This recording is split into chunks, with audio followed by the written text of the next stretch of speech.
Türkün səsi zirvələrdən gəlir, millətin nəfəsi ruhundan gəlir.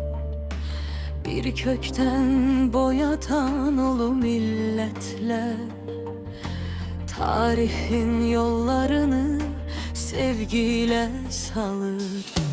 Altay'dan Anadolu'ya dek uzanan bir dilin bir kalbin isti nefesi. Derdimiz, sevincimiz ortak yazılan birliğe çağırır her günün sesi.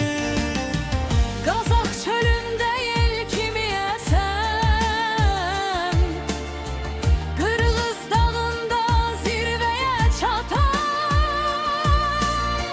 Azərbaycan o tək ürəkdə yanan, Türk məməllərində nəğməyə dönən.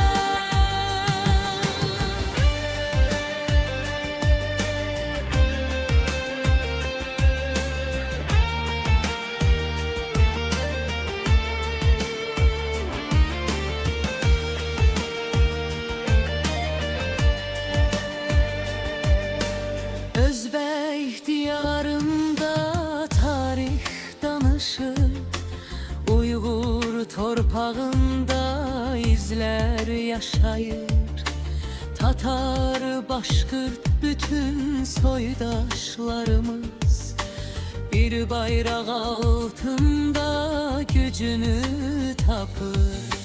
Sərhədlər ayırmaz könül yolları. Kanımız birdir, ruhumuz birdir.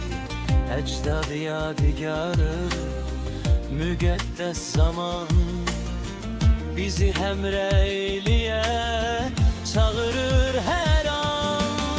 Gəlin əl-ələ verək, bir olaq yenə, sözümüz dağları aşsın bu dəfə. Türk'ün birliği nur saçsın yere, dünya şahit olsun bu mucizeye.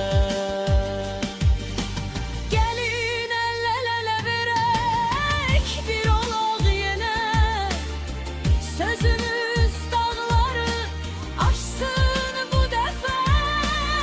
Türk'ün birliği nur saçsın yere, Dünya şahid olsun bu möcüzəyə.